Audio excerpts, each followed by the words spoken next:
Hello and welcome back.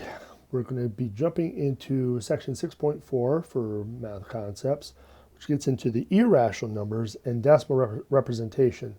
Now, from the last section, we saw that decimals can be used for rational numbers, and now we're going to see that they also can be used for irrational numbers. So, specifically, we're going to look at exactly the opposite for criteria that was in place for the rationals.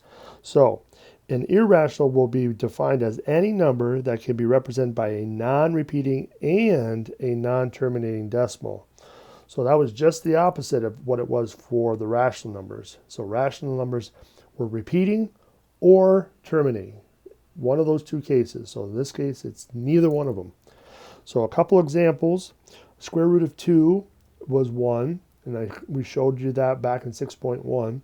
Pi is also another one. So now I can't remember if we looked at pi or not, but just in case we didn't, remember pi is 3.14159,653, and it keeps going on and on and on forever and ever. So what about something that's not in one of those two realms? What about something that's just like this? 0.10,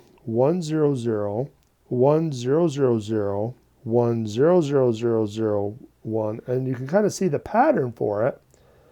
But now, would that be irrational or not? Well, it's definitely non-terminating because of the three dots. So it does go on forever. So that takes care of this piece of it, but is it non-repeating? Well, you see the pattern. They're adding an extra zero every time between the ones, but that's not repeating. So it is a non-repeating and it's non-terminating. So this is an irrational number. So that's just another way that you can develop your own irrational numbers. You can have all kinds of patterns. You can do the same thing with the ones. You could have 1 1, 1 0. You could have 2 1s and 2 zeros and 3 1s and 3 zeros and keep going on forever like that. That would have to be an irrational number because it doesn't have it doesn't have a repeating pattern, and it goes on forever. So, okay, so we have a sense of how it looks for irrational numbers and the decimal representation. But now we're going to narrow down our focus a little bit and just look at square roots. Square roots is going to be the heart of this whole section. Now, when we work with square roots, similar to fractions, we prefer them to be in simplest form. We don't like these large, giant square roots. We want them as small and compact as we possibly can. So the first thing we want to identify is some of those square roots that were special because they weren't irrational. Now, if we pulled out some of those cases from before, we saw that the square root of 4 would be equal to 2, square root of 9 is equal to 3, square root of 16 is equal to 4, and so on. And this list goes on forever. Now, those numbers are special. So 4, 9, and 16 and so on are all special, and they're called perfect squares. Now, you're going to want to keep those perfect squares in your mind for later on because we're going to use those to help simplify down our square roots. So we're going to see that in action in just a minute. So the first thing we got is operations with square roots when working with square roots. Okay, yeah, we already said that. So let's jump to how we can simplify them down.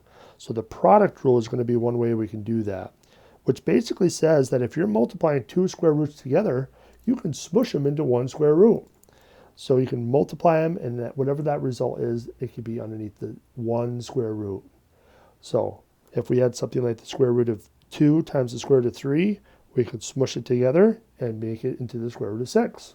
Nice and more compact. Square root of 3 and square root of 12 would multiply to 36, but 36 is a perfect square. So anytime you have a perfect square, you're going to want to write that nice numerical value for it. So in this case, we would write down 6. But can we use it in the opposite direction? Here's the kicker. The answer is yes. So square root of 8, if we wanted to break it apart, what are two nice numbers that we could use? And one of them, in this case, is a perfect square. So the square root of 4 times the square root of 2 is the same thing. It should be equivalent. All we did was just separate 8 into 4 times 2. So we can separate it into 2 square roots. But because the square root of 4 is a perfect square, we can change that into a 2. So this becomes 2 times the square root of 2. And we don't need the times symbol in there. When we squish them together like that, that means multiplication as well. So we're going to see a bunch of examples like this in just a second. But now, what's the formal rules for simplest form? There's 3 of them. So the first one says the number under the radical. Now, radical is just another name for square root, so don't let it freak you out. It's still square roots. So the number under the square root, which is called the radicand, again, we got names for everything, has no factor that is a perfect square. So that was the problem with 8. Because 4 is a factor of it, 4 divides into it, we can reduce this down further. So we can pull the 4 out, change it into a 2 because it's a perfect square, and simplify it down more. So that's one major area of simplifying square roots down. 2, the radicand has no fractions, so the number under the square root can't have fractions there underneath it. So no fractions underneath the square root. Okay. Number 3, no denominator contains a radical. So no square roots in the bottom of a fraction either. Ugh. Okay, we're going to tackle those in a minute, but let's tackle the first one. So anything under the square root that has a perfect square that divides into it, we can't have it. We're going to pull it out. So let's see some of those. All right. So square root of 27. And my screen goes blank. Gotta love that.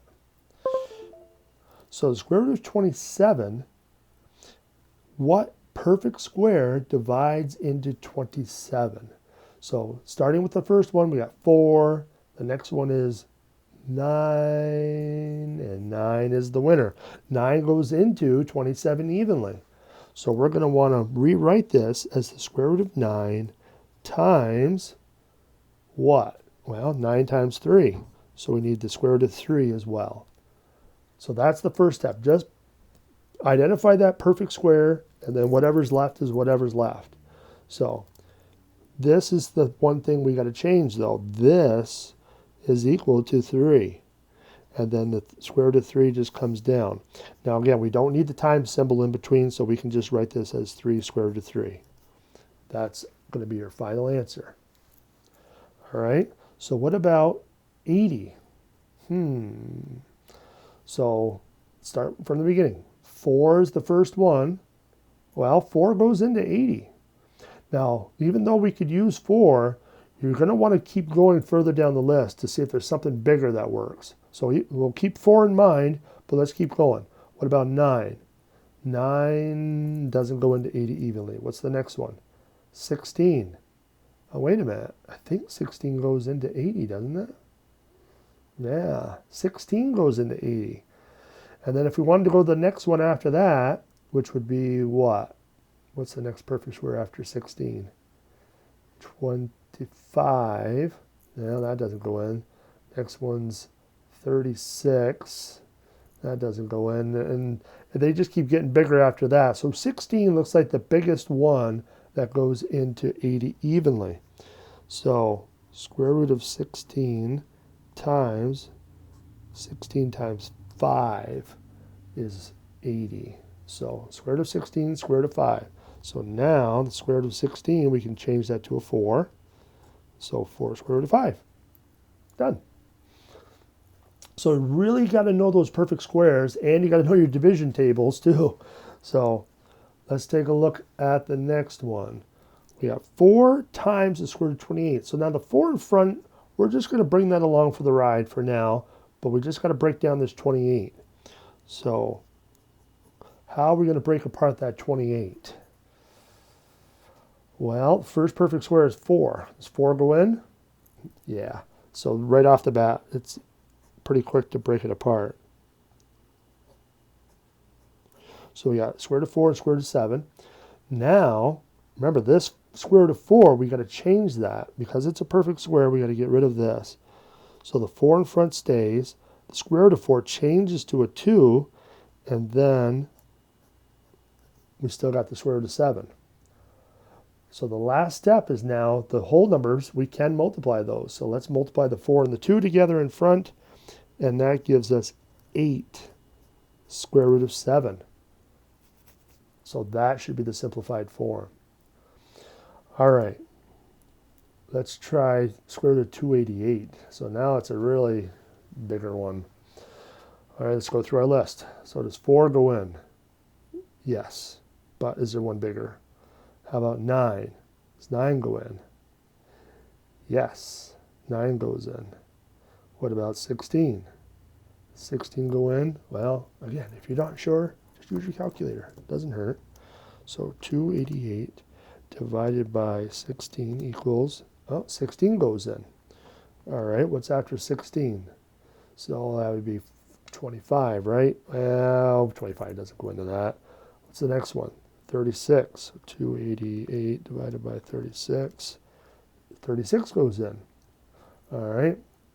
Now you could keep going like this until you find the largest one. But remember, you don't have to keep checking. If you find one that works, you can work with it immediately. So let's use the 36 and see what we get. So we know 36 goes in. And then the other part of it was 8. So 36 times 8 is 288. So that is a true thing. So, but let's work with the 36. 36 is the perfect square in this piece.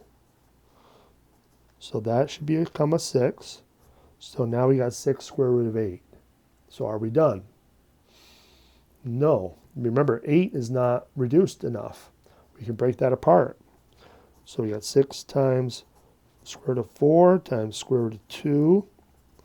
So we got 6 times 2 square root of 2. So it looks like 12 square root of 2 should be your answer. That's as far down as we can go. Now, had you want to do this in one step, what would be that largest perfect square that would allow you to do this in one step? Now, because we already know the answer, we can kind of cheat. What's 12 times 12? 12 times 12 is 144. So 144 is a perfect square.